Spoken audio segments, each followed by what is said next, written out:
Does this mean that you would be in favor of expanding the city council? Because right now, each councilman has their own fiefdom of 250,000 constituents, and it's impossible to know. So what happens under that circumstance is the special interest takeover. So would you, this is a yes or no question. I have always been. So how would you, as mayor, help create a larger city council?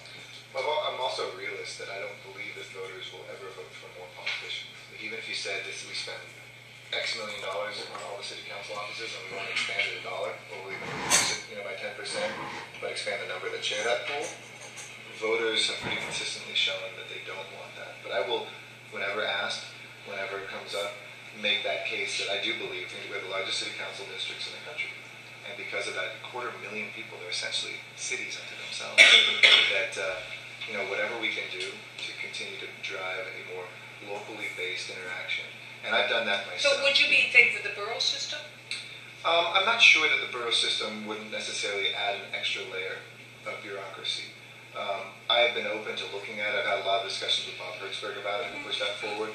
But I've also seen its shortcomings in New York as well, where that becomes an uber fiefdom. And that would be the last thing we want to see is an even further disconnection between people and that level where suddenly, if all the land use authority suddenly went through a borough. So what do you propose?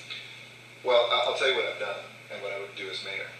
For me, it's not just the formal structures. It's also what role a council member or mayor plays in actually teaching people and opening up the gates of government. I've tried to make my district an example of accessible and accountable government. So as soon as I got there, I hired community organizers that started something called the Neighborhood Leadership Institute. In my district of 250,000 people, we've graduated more than 1,000 activists now who have learned how a law gets passed in City Hall, how you can organize an association, how you can understand zoning. We developed something called Planning 101, which is now taught around the city by the planning department, which, when people come in, most Angelinos to C3 versus an R2 versus, mixed use zone, people don't know.